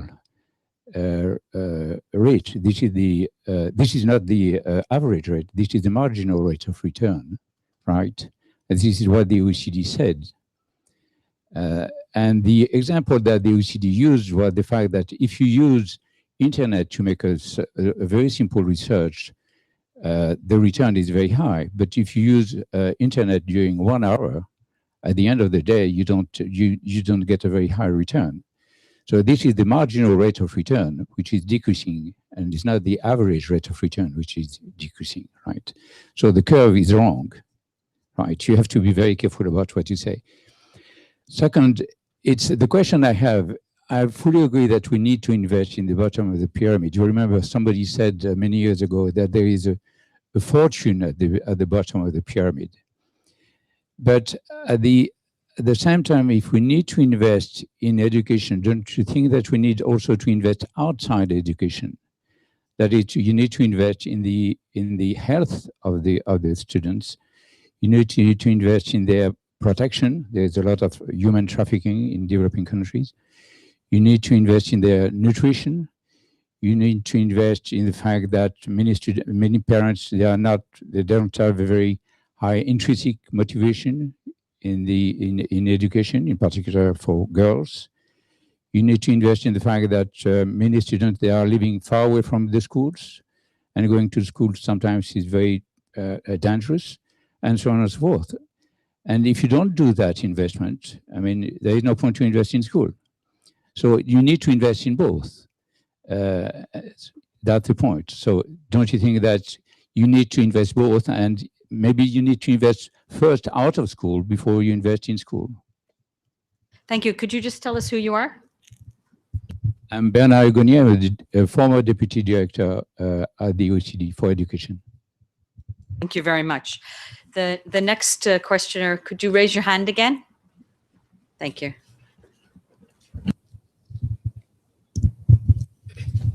Hi, can you hear me? Okay. Hi, I'm Ghislaine Tega, and I'm a graduate in international development and project management. And I just have a quick question with regards to what Mr. Jordan mentioned. He talked about education not being synonymous to learning. And he also mentions that there's some other outcomes of education which are not necessarily learning. I would like you to throw some more light on that briefly. Thank you. Okay, thank you very much. And we had another hand here. Thank you. Thank you. I'm Jingxin Bao from UNESCO IIEP. So I work in IIEP International Institute for Capacity Building in Africa, based in Addis Ababa. So I have one comment and one question. My comment is about the research on the learning outcomes, because even for us, very often we find it's difficult to find the relevant data in the local context. Even at the bottom of the pyramid, there are different scenarios. So for, even in Ethiopia, where we're based, you have very elite schools that students can get access to artificial intelligence apps to learn about biology. But also you have schools that maybe students have to go there for half a day a shift. So I think learning is happening out of the school is is a common case in Africa, especially sub-Saharan Africa. So there is one case make us very sad, was during the International Education Day, we invited some student to participate. And one of the students, she said she thinks she knows better than her teacher because she's learning every day from the internet. And there's some information her teacher never heard about. So then this comes to my question is, I agree that the Ministry of Education should include the learning out of school into the formal education that they are monitor planning and making policy with, because, well, we are Ministry of Education, not Ministry of Schooling. But then should teachers be responsible and provide guidance for the learning out of the school? And if so, how can we prepare teachers to provide guidance and to measure this learning? So thank you. And I'd like to have the fourth question over here with this gentleman.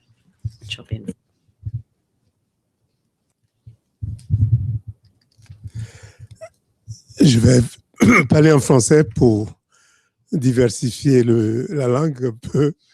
Et toutes mes félicitations à Dan Wagner pour sa contribution très pertinente. Je me réjouis que cette contribution se situe dans le cadre de la chaire UNESCO sur l'alphabétisation, une chaire que nous avions créée il y a quelque temps, qui est toujours très active. Je suis, comme l'a dit Francisco Cedo, ancien fonctionnaire de l'UNESCO, ancien directeur de la division de l'enseignement supérieur à l'UNESCO. Et je me félicite de la place qui a été accordée à la recherche dans le document. Cette place pose la question de la formation des enseignants à la recherche, ce qui n'est pas toujours pris en compte dans nos institutions de formation des maîtres. Il faudrait donc parce que si les enseignants ne sont pas à la fois des chercheurs, les données, c'est d'eux que viendront les données pour finalement évaluer les résultats. Et il est donc important que chaque enseignant soit également à son petit niveau, à son propre niveau, également chercheur. Et la question que je voudrais poser est que dans l'éducation, l'objectif final que nous visons est la qualité. Et notre préoccupation est que si, en visant le bas, on répond à l'objectif de l'inclusion, est-ce que cela ne pourrait pas avoir des conséquences pour la qualité? Je vous remercie. Would you please introduce yourself to the audience? Did he do that? He did that. Oh, I'm sorry. I made my I am, comme l'a dit Francisco Cedo, I moved to your comments former already. director of the Division of Higher Education in UNESCO. Sorry. At this point, we have four interesting questions. I want to turn back to the presenter and discussant for responses. Maybe I'll just take the one that was the direct question on learning. I think I didn't mean to suggest that learning and education don't go together. I think it's the issue of narrowing the focus on learning outcomes that are limited to what is assessed in the tests as we currently see them. You know, whether they are the early grades reading and even, you know, if we're looking at PISA and its attempts to expand the scope of its assessment, I think it still limits what we regard as the whole process of what happens in learning. And I think a point in question is if we look at the SDGs and its inclusion of an emphasis on education for sustainable development, global citizenship, and so on. My kind of concern, even with those inclusions, both in the curriculum, either as subject or mainstream to the curriculum, is the assessment approach to it is still a very traditional assessment approach that tries to look at it in assessing items and understanding in terms of knowledge of it. It's not about application. To be able to really assess responsibility in terms of ESD and global citizenship, we may need much more complex assessments using portfolio assessments, project type assessments, and so on. And systemic evaluations don't allow us to do that in a way that's much more local. So I think it's, the point I was making earlier, we have to look at the purpose of the evaluation, for what, and how does it inform policy at every level. And I think this is something that gets lost in the discussion, which I think is really a critical thing that we need to revisit.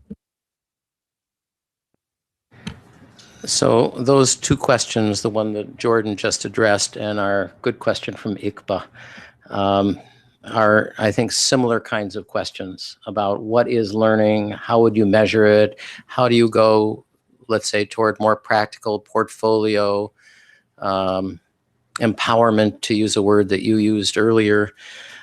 I would just refer you, maybe just to say very quickly, Paris is where this conversation began. You may not know that. Alfred Binet, some of you have heard of him, the Binet-Simon intelligence test became very famous.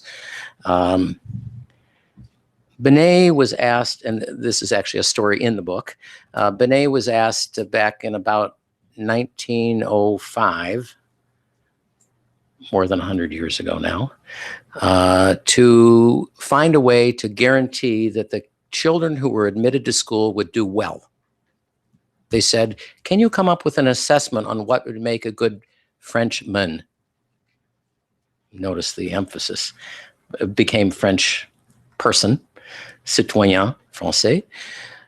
And he developed a series of items, test items. And the famous psychologist, Swiss psychologist, was his graduate assistant, who became better known than Binet. That was Jean Piaget, who quit in frustration because he was more interested in localized assessments, which he then pursued in Geneva, Switzerland. So this is an old story. But the same story actually pertains today. So the fact is that even though collectively we've spent many decades, those of us on this panel, looking at these issues, we do not have an answer for you on this relationship between exams, what's a good exam, what's a good assessment, which type of outcomes are ones that would be, on the one hand, acceptable by international authorities under SDGs or whatever framework, and that might be respected on a very local level. In fact, there is no perfect answer to this. We need to be honest about it. On the other hand, assessments, we didn't have time to say it today yet, but assessments have different purposes. So the one reason, and we didn't get back to this, maybe we will, that we have proposed this idea of a Gini index, is that it considers samples on their own basis. So you had mentioned Mademoiselle IIEP, didn't get your full name, but from IIEP. This is a very good question, because your question, which says there are different populations in even a low-income country, such as Ethiopia. I think it's still low income, but rising fast. It's going to require a different kind of understanding of these different populations. In other words, the suggestion in this book is that we have work to do in order to see what would be locally valid and still acceptable at some level by a Ministry of Education. So that is one of the aspects that we will look at in the next piece of the initiative. Coming to my old friend Bernard Hugonnier, thank you for the correction. I will have to reread that. My interpretation is as I said, but I probably got it wrong. But the headlines were as I said. The press. That's right. I'm sorry. I'm also influenced by the press. I didn't go back to the original document. Even researchers make grave mistakes of reading newspapers. Désolé. And of course, Francisco, I want to take this moment to thank you for your help in promoting our relationship with UNESCO, which has been fructueux, as you might say. I think you did say, fruitful. And clearly, this issue of how to bridge the gap between university researchers and teachers and the people, the population of those we would like to be more successful in learning. This is the topic of the hour. Again, I don't think we have the answers to the kind of questions even after all these years. But I'd like to suggest, and I realize time is running, I'd like to suggest that the approach that I think we as panelists are taking go in the same direction. And that is, and I believe this is the case, it is important for us to feel like we can make a difference. It is important for us to be optimistic, but it's not sufficient for us to simply say that education and learning is important.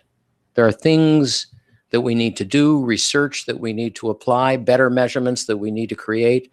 those are going to be required. The boxes that I put up there are largely unfilled or mainly unfilled. There is work to be done in this area. And this is the hard part. And as Mr. Sato said, there are a lot more children. You're right. There are a lot more children in school as part of my presentation.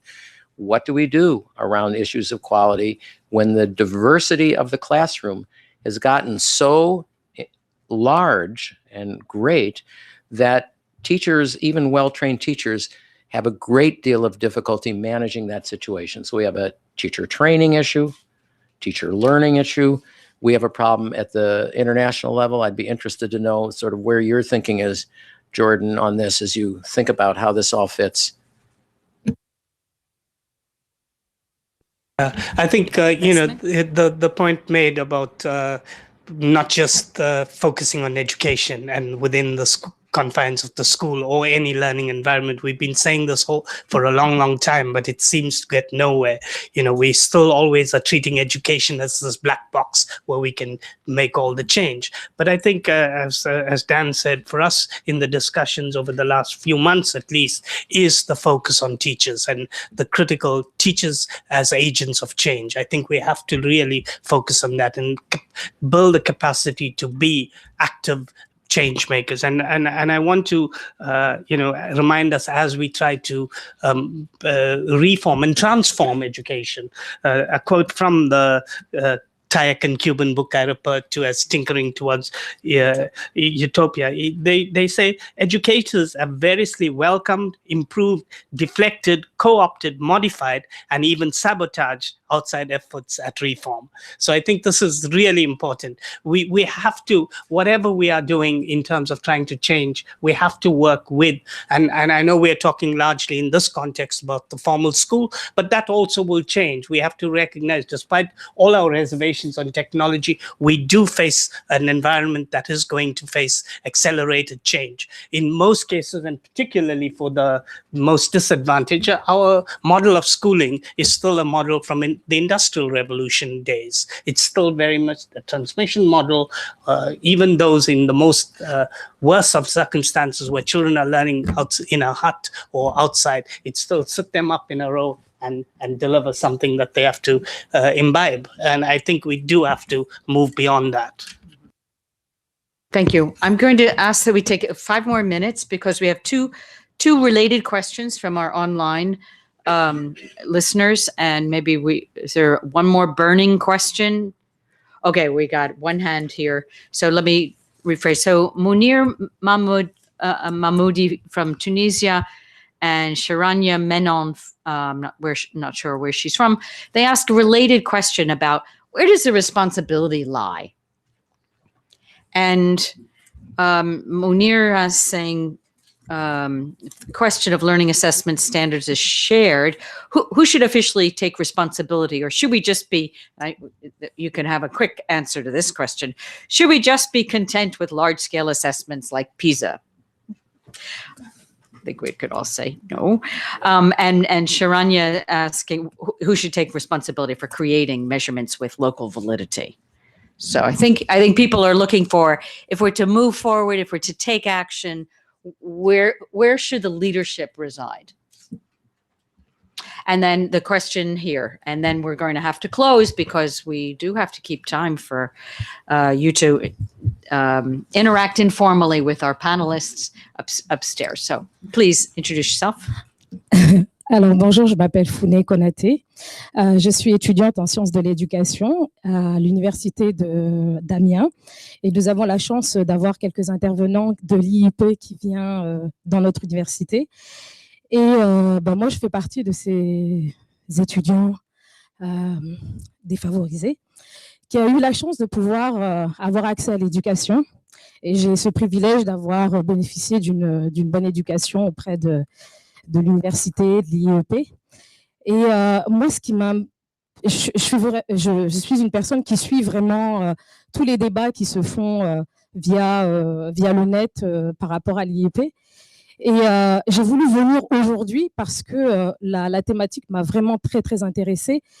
Mais moi, ce qui m'a un peu gênée par rapport au débat, c'est que pour moi, il est important aussi d'identifier aussi les personnes à qui l'enseignement est donné. C'est-à-dire qu'il est très, très important de savoir à qui on a affaire. Parce que ces personnes-là qu'on retrouve au bas de l'échelle, c'est de savoir qui ils sont, quel type d'éducation leur donner.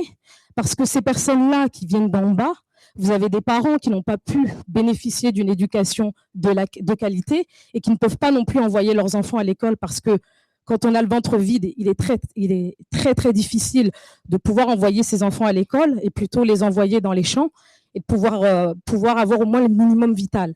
Et j'ai la chance d'avoir fait un mémoire sur l'utilisation du numérique dans le local, dans la région de Picardie, en France, dans la région de Picardie. Et je suis partie sur le terrain. J'ai eu l'occasion de rencontrer un certain nombre d'enseignants qui m'ont fait part de leur travail en disant, voilà, on a un flot d'outils numériques, mais le souci, c'est qu'on n'a pas le temps de pouvoir les utiliser à bon escient parce qu'on a des problèmes d'enfants qui sont dans le décrochage scolaire, parce que la Picardie fait partie, les Hauts-de-France font partie au niveau national des chiffres les moins bons au niveau de la réussite scolaire, et qui nous explique que le problème de l'éducation dans cette région, c'est qu'il y a le décrochage scolaire, et ce qui leur importe, c'est surtout travailler sur l'inclusion, savoir qui sont ces élèves, quelles sont leurs problématiques et pourquoi ces enfants décrochent de l'école. Et pour moi, et comme je partage l'idée de Monsieur Dan Wagner par rapport à son intervention, qui disait qu'il est très, très important pardon, j'ai perdu le fil de mon idée, ah là là, je suis désolée. Pardon, j'ai perdu le fil de mon idée, pardon. Pardon. Oui, voilà, de savoir pourquoi ces élèves se décrochent de l'école et comment les raccrocher à l'école. Parce que malheureusement, vous avez des parents aussi, avec l'outil numérique, qui souffrent aussi également de l'électronisme. Et ces gens sont aussi écartés de l'école. Et l'apprentissage hors école, c'est la société aussi qui peut, grâce au numérique, apporter des nouveaux métiers. Via le numérique, on a ces possibilités-là. Et en même temps, l'inclusion, parler de ces personnes qui ont ces difficultés-là, il est très important de savoir qui ils sont. Et en même temps, j'ai aussi l'occasion de rencontrer des femmes issues de l'immigration qui, elles, sont arrivées en France et n'ont pas eu accès à l'éducation de leur pays d'origine. Et même en étant sur le territoire. Et d'elles-mêmes ont pris ces initiatives-là pour pouvoir donner l'accès à l'éducation. Et je partage aussi l'idée d'une personne qui était intervenue tout à l'heure, qui disait que quand on veut faire du local, développer l'éducation, surtout pour les personnes éloignées dans le rural, ce sont ces personnes-là qu'il faut absolument aider et accompagner, mais de façon inclusive. Okay. Puisque la santé, l'accès à la santé, les communications sont aussi importantes, que ce soit dans les pays riches ou pauvres, puisque la problématique est la même, que ce soit dans les pays riches ou pauvres. Merci. Okay. Merci beaucoup, madame. So I turn back for the final time to Dan. Okay. Well, thank you, Mademoiselle Picardie. Emile. Foulet. Merci bien. Je suis content que vous représentez la Picardie. Je suis originaire du Mali. Ah, formidable. Je suis du Mali et j'ai la chance d'avoir eu les deux versions françaises et maliennes. Et les problématiques sont les mêmes. Très bien. So, just to say, you've given me the occasion de promouvoir, ça serait en français d'ici 3 mois, chez l'Harmattan. Non, celle-ci. L'Harmattan. So, yes, and thank you. I will say it in English, but in a way, you've made my very first point that I said almost 2 hours ago, which is problems at the bottom of the pyramid are everywhere. So your recognition of this as a problem in France is not surprising and is important. And I think what it shows is that we as, and this is part of, I think Jordan said, there are a number of contradictions in my presentation. I accept those contradictions. I would call them dialectics, really, that you can't solve the local and the global at the same time. You cannot also say that there is no such thing as generalization when I am now saying you can make a generalization about the bottom of the pyramid. So we need to keep I think we're back to the balance issue. There are things, I think, around bottom of the pyramid that we need to pay attention to as much in Mali as in France, as in other parts of the world. So thank you. Merci. I like, if I can just say quickly something about the other points. This question, I believe it was from somebody from Tunisia, who is responsible? Now, that is a great question. And so I can tell you, I work both in a university and I work with my friends inside UNESCO as UNESCO chair. And the conversations are completely different about who is responsible.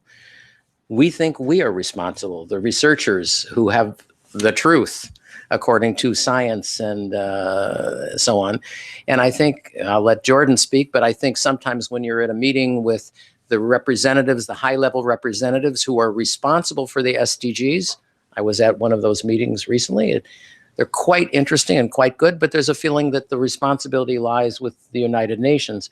Of course, we are all people and we are paying attention to these issues. And so the reality is, as you, I hope, could hear from Jordan and from me, is there's a lot of commonality in the ways we approach these issues.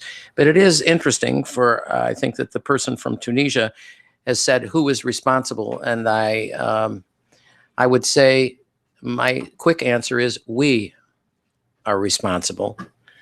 We all contribute to this, and you are responsible. And if you don't criticize things that you see wrong, you also share, n'est-ce pas, that responsibility. And I think that applies similarly to the other question that was raised, which was about, do you believe in international assessments? Yeah. We've already spent time criticizing that. Maybe on that note, I agree fully with Dan that we are all responsible, but I think the GMR report of not last year, but the one before, in terms of accountability, there cannot be totally collective accountability. Even with us all being accountable, there are individual accountabilities that have to be adhered to. And I think if we go back to the right to education, and education is a public good, the first responsibility is of government. Government is responsible. We all have a place in that, and we all contribute as parents, as learners, as civil society, as private sector. But I think the first obligation on the right to education is on government, and we have to hold governments accountable. That's just, again, a personal view. All right. Can I say one more thing? Sure. I would say yes, and the and is that if we, and really it's possible we are in complete agreement, but it's also true, I think we have to realize that if we just leave it to government, I'm not saying that. I know you didn't say that, but I think this is a nuance, in English anyway. If we leave it to government, then we have more of the same kinds of issues that we've been having for a long time. I'm sure Jordan agrees. So I think, again, we're back to the balance, but yes, thank you. Would you please join me in thanking our presenter, Dan Wagner, and discussant Jordan Naidu for very, very stimulating conversation. Thank you very much, most sincerely. I'd like to thank our online audience for being with us. Please, everyone, to know that the live stream is recorded, and so you can go back and view the recording in English or in French. But as a reward for our audience here in Paris, I'd like to invite you to come upstairs to have a cocktail with us and have an opportunity to interact with our panel. So thank you again, and I hope we'll see you again at the next IIEP Strategic Debate. Thanks. Bye-bye.